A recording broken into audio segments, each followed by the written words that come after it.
Hi, everybody. I'm Sira. I'm the founder of North of Normal, and I am creating this video to help educate the world around the trait of sensory processing sensitivity. So please enjoy this quick video, and if you have any interest or questions about it, feel free to comment, like, share, follow me on LinkedIn or all the places really, and go ahead and send me a note at hello@leadnorthofnormal.com if you want to get in touch. Enjoy. Today's talk is going to explore why highly sensitive people, or HSPs, experience the world differently and how to work with, not against, that sensitivity. This is especially relevant for leaders, coaches, and professionals navigating overstimulating work environments or anyone wanting to deepen their understanding of their emotional and cognitive processing. So I'm Sira Laurel. I'm the founder and CEO of North of Normal. I'm also an HSP. I'm also sensation seeking. I'm a leader. I'm a recovery masker. And I'm someone who knows that your difference is the direction. So whether you identify as highly sensitive or just think a little differently, or you are working with someone who may be highly sensitive and you're wanting to do your best to support them, there's something for everyone to learn from this introduction. So what is sensory processing sensitivity? That is the scientific term for what makes someone a highly sensitive person.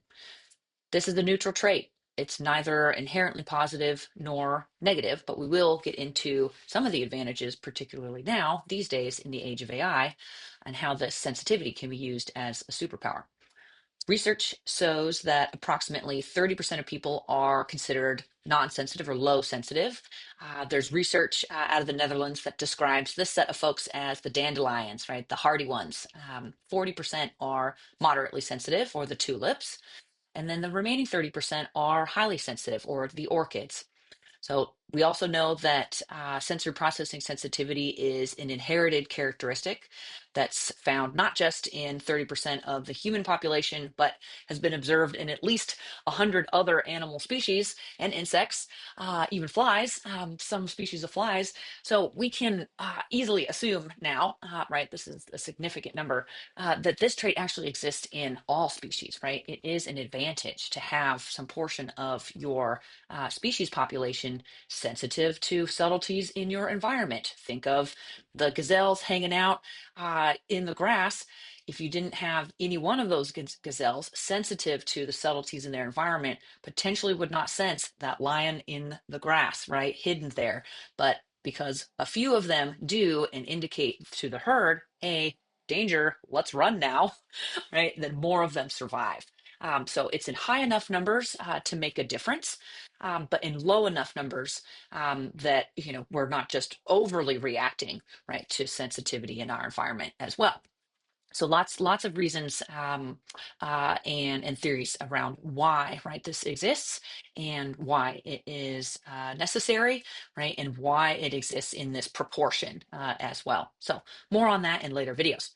Uh, while distinct from conditions like autism, ADHD, synesthesia, and a number of other neurotypes that you may have heard of, all of these traits actually converge on the central quality of sensitivity. So what's fascinating to me is that we all exist somewhere on the sensitivity spectrum, right? It's just with varying degrees of sensory processing intensity. So highly sensitive people have distinct neurological differences.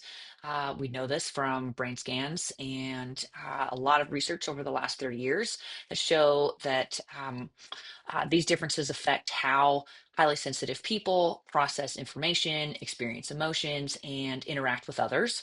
These differences are not a weakness or a flaw, again, right? They can actually be strengths if they are understood, accepted, and supported. Again, thinking of that orchid, right? In the right environment, flourishes, incredibly beautiful. In not the right environment, right? Like quickly does not function, right? Optimally. It's important to recognize that this isn't just about personality and how someone interacts with somebody else. It's about fundamental differences in brain function that impact how HSPs navigate the world, a world that frankly was not designed for us. But with the right environment and support, right, we can make minor tweaks to external systems. We can certainly make tweaks to our internal systems and understand that better so that we can leverage these neurological differences as powerful assets in relationships, and certainly at work and communities. The HSP brain is wired differently, and so it works differently.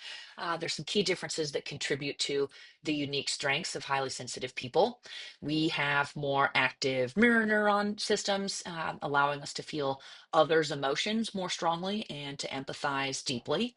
The insula region of the HSP brain is more active, making HSPs more aware of internal bodily states and environmental subtleties. That contributes to interoception and emotional awareness. HSPs have greater depth of processing in the prefrontal cortex and temporal areas, taking in more data and processing it more thoroughly before responding. So, if you think of maybe different sized funnels, that the neurotypical brain has a funnel size that is smaller than the HSP brain. So, we are taking in more information consciously, but our cognitive bottleneck, right, the piece that takes that information then and gets processed by the brain, that is no bigger than any other brain. So that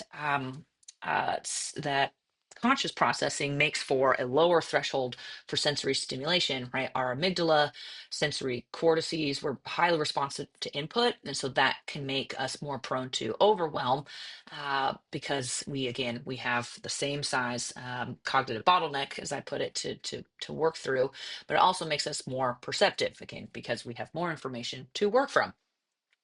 Four core traits of HSPs. This is the DOES framework that comes from Dr. Elaine Aron's work: depth of processing, overstimulation, emotional responsiveness, and sensory sensitivity. Depth of processing means HSPs think differently, reflect, and notice connections that others may miss, right? We're not just looking out for threats, right, or have the aptitude for threat awareness, it's also opportunity awareness. Overstimulation refers to how a highly sensitive person's nervous system saturates faster, right, leading to feeling overwhelmed. So, a direct result of that depth of processing, that increased awareness and conscious, right, awareness again of information coming in, that can lead to feeling overwhelmed. Emotional responsiveness captures how HSPs experience strong emotions and can feel the moods of others. Sensory sensitivity highlights how HSPs are tuned into our environments and the subtleties that exist there, like smells, lights, sounds, energy, right? Things that are visible and not visible. These four traits are what interact dynamically, right, to create the very unique experience of being a highly sensitive person, again, as outlined by Dr. Elaine Aron's DOES framework. So, what does that mean for us as we're in adulthood and in leadership positions, right? We're taking on work. As highly sensitive people, many of us feel misunderstood in the workplace. That's very common, where the fast paced, high stimulation environment can be overwhelming on a daily basis. To not just survive but to succeed, we really need a sense of psychological safety in that culture created by our colleagues and our leaders, and again, organizational policy and procedure, right, the nonverbal or unstated, right, rules and norms of a space. We need an environment where we feel accepted and able to take risks without fear of judgment. We are also driven by purpose and autonomy. So, an environment that makes that clear, right? That this is a purposeful place. This is a place where you can lead and work in a way that works for you. That ability to find meaning in our work and have control over how we approach it are essential. Our natural empathy and perception allows us to build deep relationships and foster highly engaged teams. When given the right conditions, again, like an orchid, in the right conditions, we create really emotionally intelligent leadership cultures. We can spot those risks, we can seize those opportunities that others miss, and we contribute to building learning organizations, which is a term from Peter Senge, which describes an organization that is constantly adapting, right? Organizations share a root with organism for a reason, right? We function in very similar ways. We are susceptible to evolution, right? And the principles of evolution, and change is a constant. So highly sensitive people, when they understand your internal system, you're navigating that effectively. And then similarly, when there's an external environment that's making it safe, right, to just be the way you naturally are, they're going to contribute the highest, right, to building a learning organization, something that allows your organization to actually stay and scale and survive over the long term. Some strengths of the HSP brain uh, that make it really well suited for 21st century leadership. We excel at pattern recognition. We connect the dots that others might miss. We're really great at strategy.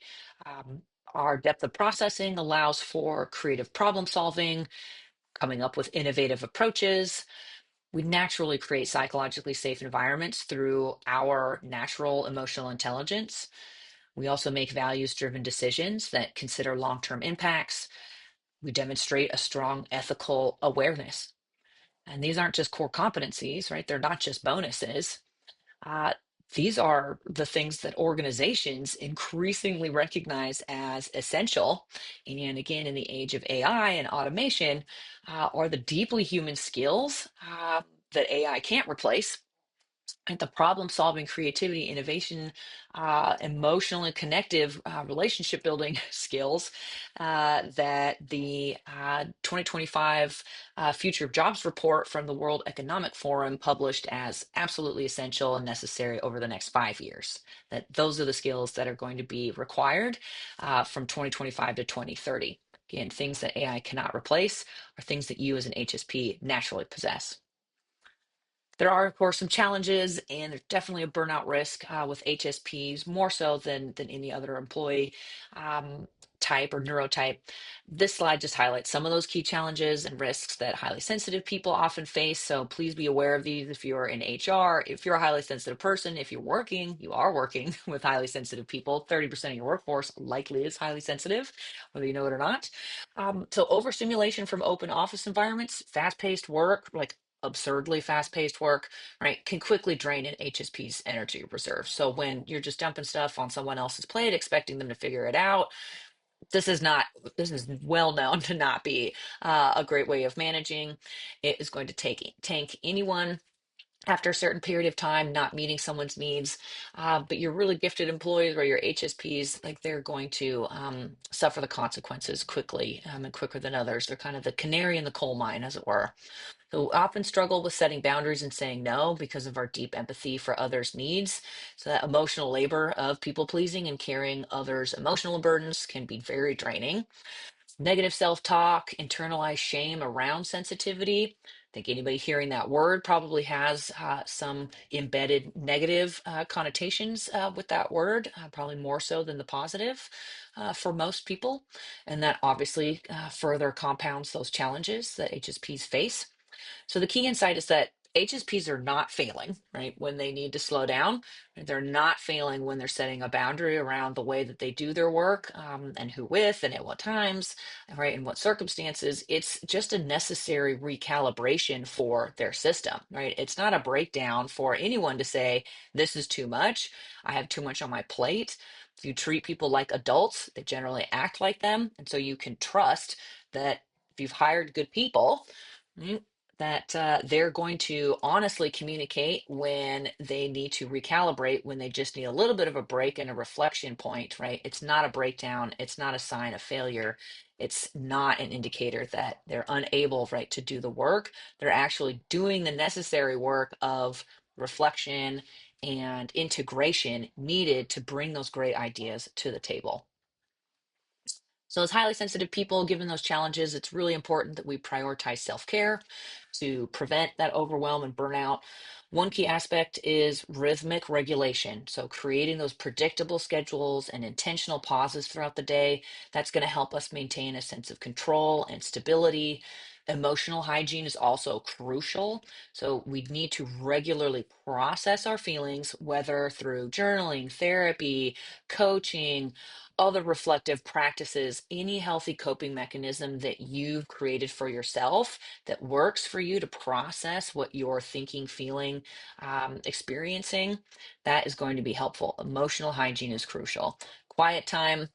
Clearly understand that that is essential. It's essential for everybody. It is absolutely required for HSP. So reducing that sensory input by avoiding multitasking, creating distraction-free spaces, right? Trying to elongate that time between really energetic periods, right? That's going to allow you to recharge. So very intentional scheduling and calendar management is something that is a really highly effective, like low cost, right? Like easy to take on change, right? Process in the habits that you may have. It's something I work on with a lot of my clients. Finally, engaging in purpose-driven work. You've really got to do something that aligns with your values.